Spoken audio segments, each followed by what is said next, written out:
আসসালামু আলাইকুম ভাই। আমি একটু আগে একটা ভিডিও দেখলাম, ভিডিওটা দেখে অবাক। ইলেকট্রিক বাইক 154 টাকা। চলেন, আমি কিনবো বাইকটা, আপনারা সবাই দেখেন। ইলেকট্রনিক বাইসাইকেল পাই যেতেছেন মাত্র 174 রিঙ্গিত। কত পয়সা? আপনার স্ক্রিনে যে ছবিটা আছে না, এই ছবিটার নিচে দেখেন প্রাইস লেখা আছে, আমি প্রাইসটা দিয়ে দিছি ভাই। হ্যাঁ, মাত্র 174 রিঙ্গিতে পাইতেছেন ভাই ইলেকট্রনিক বাইসাইকেল, যেটা হচ্ছে ব্যাটারির মাধ্যমে আপনি চালাইতে পারবেন, ব্যাটারির চার্জ করে, ঠিক আছে? হ্যাঁ, এটা দিয়ে দেখা গেছে কি আপনি মালয়েশিয়ার যে কোনো জায়গায় মনে করেন যে চালাইতে পারবেন বা অর্ডার করতে পারবেন, এবং কি 45 কিলোমিটার দূরত্ব এটা চালাইতে পারবেন, ঠিক আছে? এটার ব্যাটারির ক্ষমতাটা অনেক। এটার সাথে আপনারা মনে করেন যে 60 মাসের ওয়ারেন্টি পেয়ে যাবেন, ঠিক আছে? যদি কোনো সমস্যা হয় আপনারা এটার সাথে এক্সচেঞ্জ করতে পারবেন। মাত্র 174 রিঙ্গিতে পাইতেছেন। এখানে লিঙ্কটা আছে ভাই, ইলেকট্রনিক বাইসাইকেল, ঠিক আছে? যারা নাকি দেখা গেছে এদিক সেদিক ঘোরাফেরা করেন, একটু ফ্যাক্টরিতে যেতে চান বা একটু পাসার মালামে যেতে চান, ভাই গ্র্যাব ভাড়া বা ট্যাক্সি ভাড়া ভাই অনেক টাকা লাগে ভাই। আপনারা 175 রিঙ্গিতের মাধ্যমে পাইতেছেন এই ইলেকট্রনিক বাইসাইকেল। যারা যা নিতে চান এই হলুদ ব্যাগের চাপ দিয়ে চাইলে আপনারা ক্যাশ অন ডেলিভারিতে অর্ডার করতে পারেন ভাই। ধামাকা একটা অফার দিয়ে দিছে ভাই। কি বুঝলেন? চলেন এখন কিনি, দেখেন কিভাবে কিনি আর প্রোডাক্টটা কি দেখি।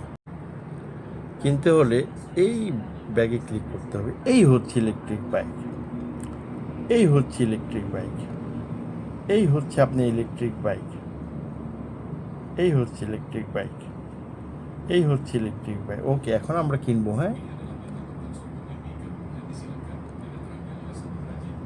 এই হচ্ছে আপনার electric bike.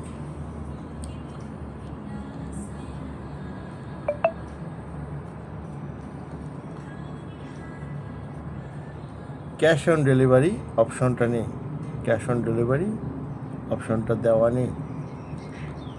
Please order, cash on delivery অপশনটা নেই।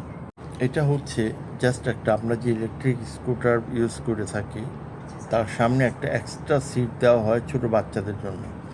এটা হচ্ছে সেই বাচ্চাদের সিটটা, কিন্তু এখানে বলা হয়েছে ইলেকট্রিক বাইক। আসলে ইলেকট্রিক বাইক না, কনফার্ম, 100% কনফার্ম। অলিম্পিকে সাব গেমসে যদি চিটার প্রতিযোগিতা যাওয়া হয় তাহলে বাংলাদেশিরা, আমার ভাইয়েরা, স্বর্ণের মেডেল না হীরার মেডেল পাবে। হয়তোবা ভাইরাল হওয়ার জন্য নিজের যে অস্তিত্ব, নিজের যে প্রেস্টিজ, নিজের যে আত্মসম্মান, এটাতে বাজার উঠিয়ে দিয়েছে, আর নয়তো চিটারের ব্যবসায় নাম দিয়ে দিয়েছে। রবীন্দ্রনাথের একটা কথা কিন্তু খুব সত্যি, 7 কোটি মানুষের মুখ্য জননী, বাঙালি করে রেখেছ তুমি মানুষ করনি। পারফেক্ট কথা, অতি উত্তম কথা। ভাই আপনি যে দেশেই থাকেন ভাই, একটু সংযম হন, একটু সচেতন হন, এই ধরনের চিটার বাটপাড়ি থেকে বিরত থাকেন। দেশের বদনামটা করবেন না। আপনি যদি টাকা ইনকাম করাও ইচ্ছে থাকে, আপনি যদি বাংলাদেশি হয়ে থাকেন, আপনি যদি এক বেটার বাপ হয়ে থাকেন, এক মার জন্ম হয়ে থাকেন, তাহলে বাঙালিদের উপরে ভর করে না, বিদেশিদের উপরে ভর করে উপরে ওঠেন। আপনি যাদেরকে গোয়া মেরে আজকে উপরে উঠতে চাইছেন, উপরে উঠবেন, তারা কিন্তু আপনারই ভাই বাড়াদার। Mind it.